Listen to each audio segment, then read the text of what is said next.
আমরা যেই ফর্মুলাটা শিখবো সেটা হচ্ছে ইফ ফাংশন। ইফকে কীভাবে ইউজ করা যায়। If function if or else, মানে যদি এটা হয় তাহলে এটা বলবা, বা এটা না হলে ওইটা বলবা।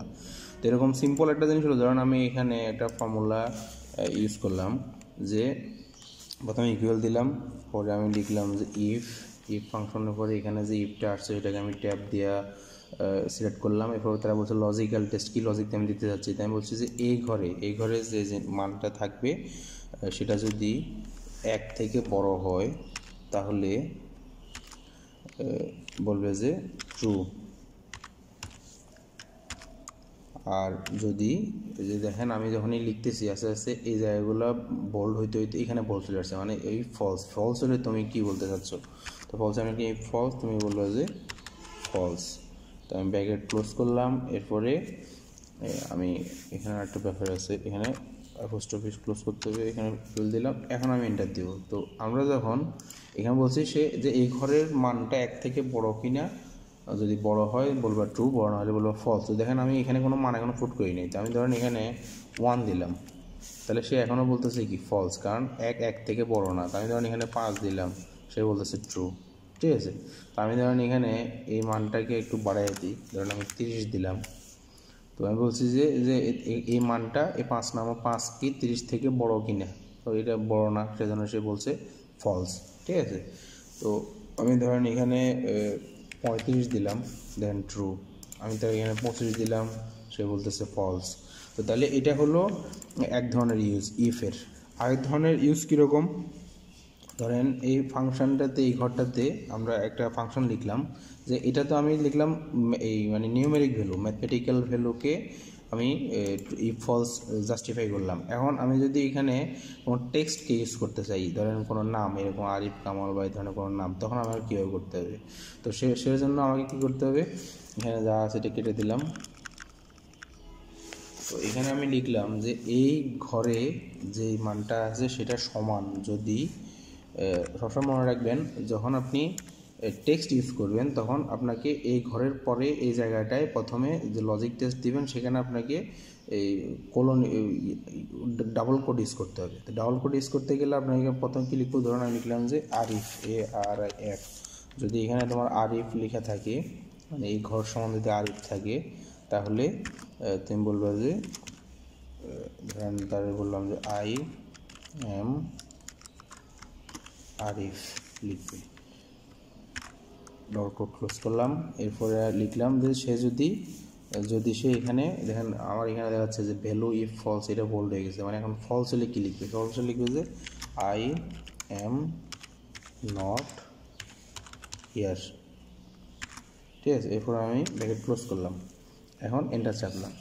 দেখেন সে বলতেছে যে আই এম নট হিয়ার, কেন, কারণ আমি এখানে লিখছি 25। তো আমি যদি এখানে লিখি এখন আরিফ, ARIF আরিফ, দেখেন সে লিখছে আই এম আরিফ। তো ধরেন আমি এখানে লিখলাম যে কামাল, KML কামাল, ধরেন সে বলতেছে আই এম নট হিয়ার। তো তাহলে এটা এক ধরনের ইউজ, মানে টেক্সটের বেলায়। তো আমাদের আগের নিউমেরিক্যাল আর টেক্সটের মধ্যে তফাৎটা কি, যখন নিউমেরিক্যাল কোনো কিছু আমি লজিক টেস্ট করব তখন এখানে ফর্মুলার ভিতরে এই জায়গায় ডাবল কোড না দিলেও মানে দেওয়া লাগবে না। আর যদি টেক্সট ইউজ করি তাহলে অবশ্যই এখানে আমাকে ডাবল কোড ইউজ করতে হবে। এখন আমরা যেটা করব সেটা হচ্ছে যে এখানে এই নেস্টেড ইফ বলে, মানে আমরা এক জায়গার মধ্যে অনেকগুলো ইফ ইউজ করবো। তো সেক্ষেত্রে আমাকে কী করতে হবে, ধরেন আমি এতটুকু পর্যন্ত জায়গাটাকে তাকে কেটে দিলাম। তো আমি বললাম যে এখানে যদি আরিফ যদি পাও তাহলে বলবা যে আই এম আরিফ। ঠিক আছে। এরপর আমি তাকে আবার একটা ইফ দিয়ে দিলাম, ট্যাব দিলাম, বললাম যে এই ঘরটা সমান ইকুয়াল টু, তুমি যদি পাও যে কামাল, তাহলে তুমি কি বলবা, বলবা যে আই এম কামাল। ঠিক আছে।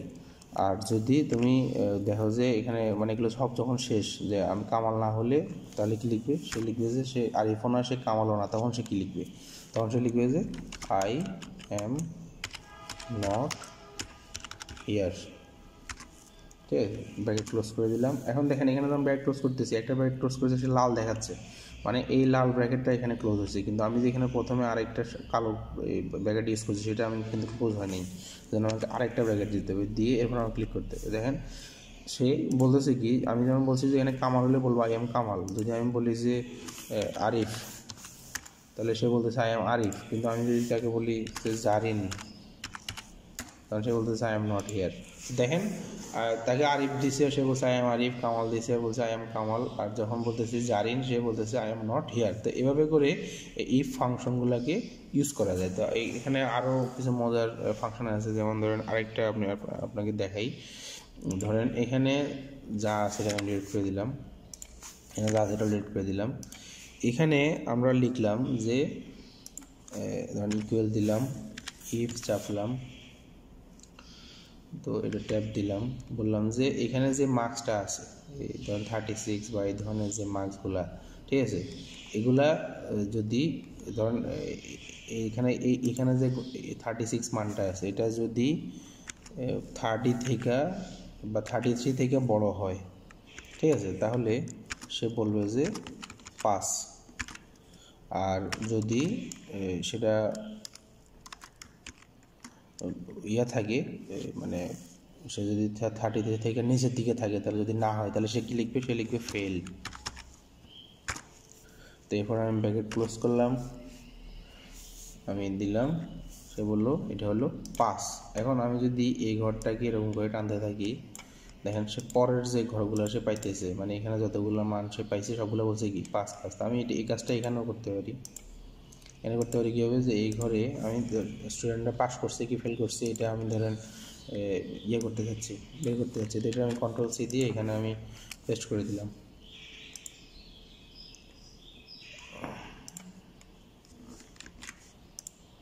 এখানে আমি পেস্ট করলাম। না, ফর্মুলাটা একটু ঝামেলা করতেছে, আমরা ফর্মুলাটা নতুন করে বানাই।